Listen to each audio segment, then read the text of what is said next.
नमस्कार दोस्तों, मेरा नाम है आशुतोष मांडके और आप देखना शुरू कर चुके हैं डायनामिक इम्पल्शन। आज के इस वीडियो में हम बात करेंगे 2 अक्टूबर 2024 के करंट अफेयर्स की। और अब जब आपने वीडियो के थंबनेल पर क्लिक करते हुए वीडियो देखने की शुरुआत करी दी है तो अंत तक जुड़े रहिएगा, क्योंकि आप सभी लोग जानते हैं कि ज्ञान को कभी भी अधूरा नहीं छोड़ना चाहिए। इसी बात के साथ में हम शुरू कर रहे हैं आज के इस वीडियो को आज की पहली जानकारी के साथ। चलिए जी, शुरू करते हैं पहली जानकारी।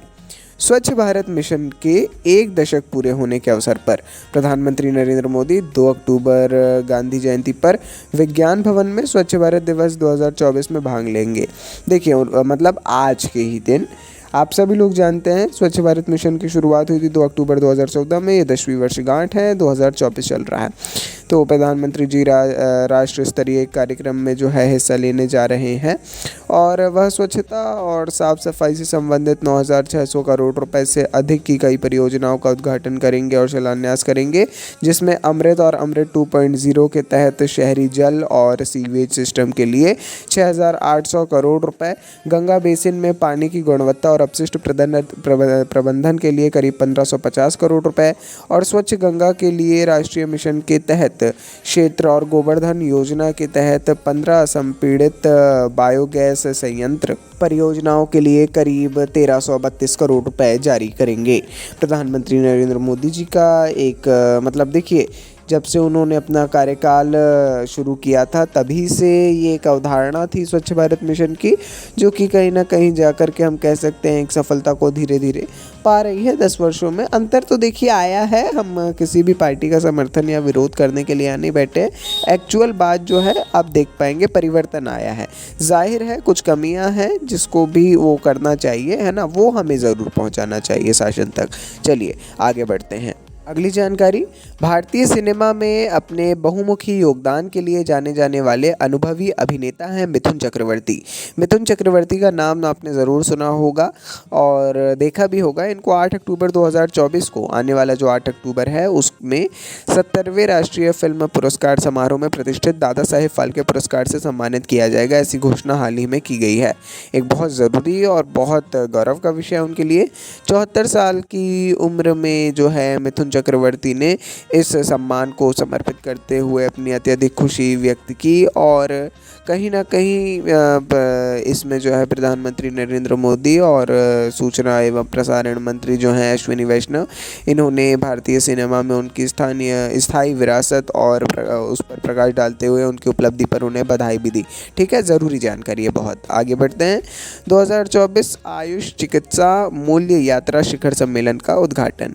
देखिए क्या है ये, आप देखेंगे आयुष चिकित्सा मूल्य यात्रा शिखर सम्मेलन करके आयुष मंत्रालय जो है, आयुष मंत्रालय के अंतर्गत ऐसा एक विशेष कार्यक्रम शुरू किया गया है जिसमें स्वास्थ्य और परिवार कल्याण मंत्रालय का भी सहयोग है।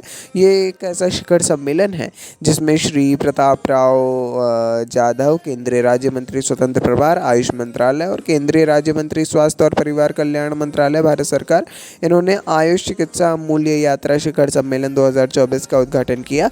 ये कार्यक्रम मुंबई में हुआ है ना।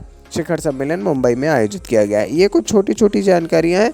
ये ऐसा नहीं कि ये खुद में खुद इम्पॉर्टेंट है, इसके अंडर में आने वाली जो जानकारी है ना वो इम्पॉर्टेंट है। आयुष मंत्रालय के बारे में ही अभी अधिकतर लोगों को नहीं पता होगा। आगे बढ़ते हैं।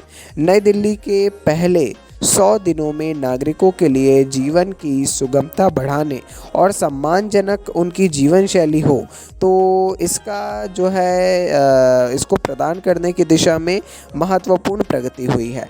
देखिए क्यों, तो नई सरकार के 100 दिन हुए हैं, है ना। उसके लिए जो है आप देखेंगे अलग अलग जगहों पर अलग अलग होल्डिंग्स, बैनर्स लगाए गए हैं, प्लस बहुत सारी प्रेस कॉन्फ्रेंस की जा रही हैं।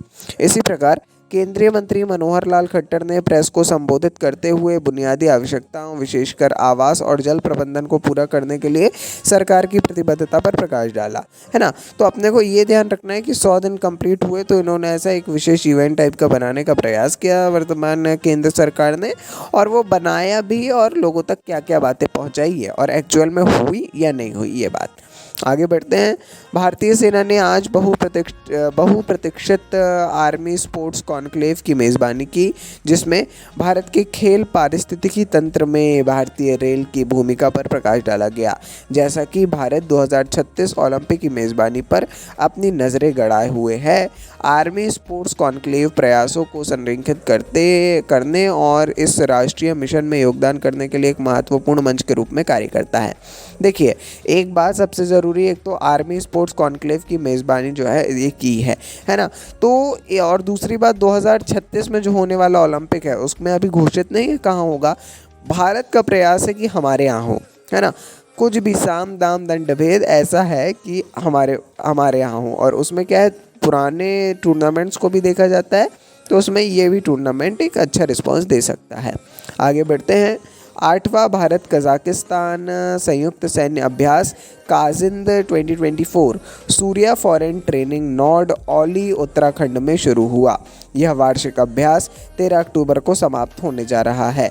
भारत कजाकिस्तान संयुक्त सैन्य अभ्यास काजिंद 2024 इसका नाम है ना। संयुक्त सैन्य क्षमता में सुधार करने और उप पारंपरिक परिदृश्य में आतंकवाद विरोधी अभियान चलाने के लिए प्रयास करना इसका मुख्य उद्देश्य है।